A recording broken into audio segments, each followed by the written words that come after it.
We're all anticipating the release of Borderlands, Tiny Tina's Wonderlands, and I'll never say Borderlands in front of that again. I need to stop doing that. I continue to do that, but I just kind of want to call it Borderlands because that's what it is. That's what we're going to get. That's the essence of the shit.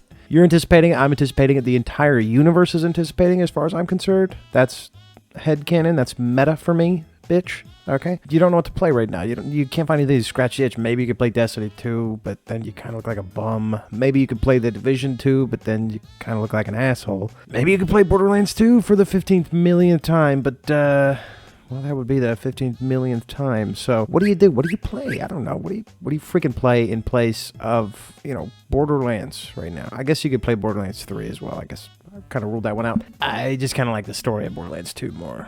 Mayhem mode's probably a little bit better in Borderlands 3 as far as like an endgame goes, but we discussed endgame in the last Borderlands related video, so check that out. But you could do all those things. You could, but you could also play RoboQuest.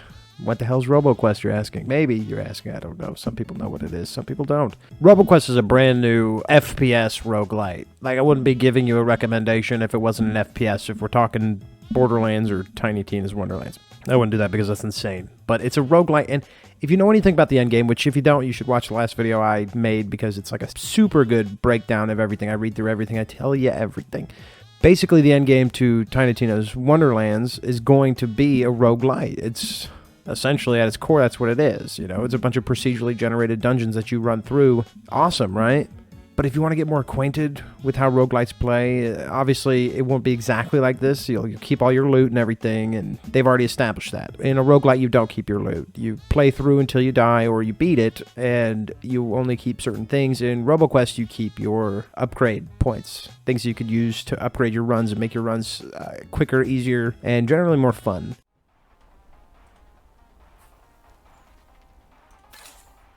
Now, why do I compare this to Borderlands? Well, for one, motherfucker's cel-shaded, right? Like, just like Borderlands. It looks exactly like the shit. But for two, it's got a wide array of weapons, and you might not realize that at first. It might feel like a lot of them are pretty similar. You keep getting revolvers and shit like that.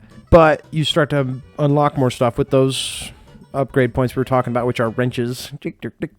What am I doing? The wrenches will upgrade stuff for your runs, which some of the upgrades can give you better weapons and shit, or more unique weapons, and those unique weapons are a lot of fun. Very reminiscent of Borderlands. You can get a gun that drops a turret for you, and then that turret will start fighting on your team. Now, it's not as cool as a walking turret, obviously. That shit's awesome in Borderlands 3.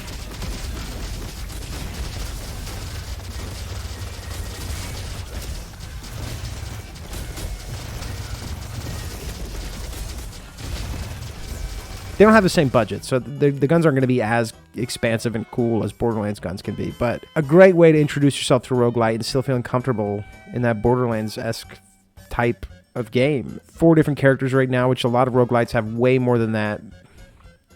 There are some downsides, right? Like, it's still in-game previews, so there's plenty of issues with that. It's missing a lot of its content. It's pretty short. You can beat it in 50 minutes, which is fine for a roguelite, but there's not a lot of variety in the levels. There's a lot of doors that say under construction on them, and that's kind of frustrating.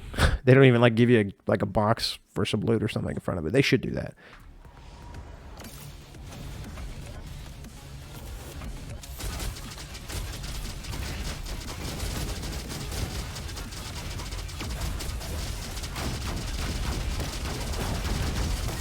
It's not super well optimized. I've noticed for streaming, I've run into some issues. So if you're a streamer and you want to stream it, sometimes it'll run great, perfectly smooth, buttery smooth, or sometimes it'll run like shit and just keep lagging until you keep nerfing the settings, even though the day before it was running just fine.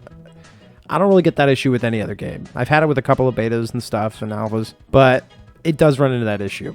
Obviously, there's a lot of work that needs to be done. They've been working on it for years, though, so potentially it could be full release soon. I don't know. That Tiny Tina's Wonderlands comes out in 2 weeks. Less than 2 weeks at this point, so it's not going to matter come then. For me, personally, I might still pick it up and play it once in a while. It's very addicting, but when you give me that first-person vibe, and just a weird array of weapons, okay, and robots, sure, I'll fuck with robots. Robots are all right. But anyways, run the shit. Run it, try it. If you have Game Pass, it's free, bitch. It's free. If you got to get a key for it on Steam from some website that you don't want me to say and I don't want to say either, do that. I'm not judging you. Someone might judge you. And I might judge them for judging you because it's your freedom of choice to do that. Those websites exist for a reason. But I try to pay full price if I want to support the creator. Now, I'm getting Game Pass, so I'm not even paying full price. This is probably not going to be in the video because it's fucking insane.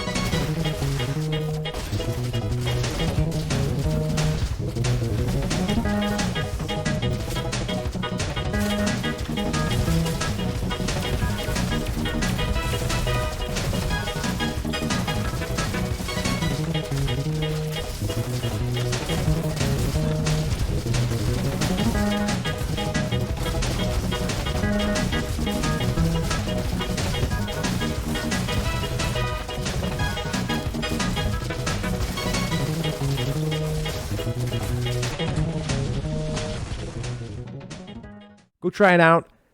Run it for a little bit. Remember, Tiny Tina's Wonderlands comes out in 2 weeks, and all your Borderlands itches should be scratched. It looks to be the best Borderlands since Borderlands 2, presumably, just because of its origin being Assault on Dragon Keep and everything we learned from Borderlands 3 and all the stuff they can, iron out from the new engine with that and be able to put that into place here. So, oh my gosh. Oh my gosh. Go play it. Just try it. Rip. What the hell? I've never seen that. Hold on. Fire rate minus elemental damage. It works for all of them? I've never seen this. Oh, this is fucking rad.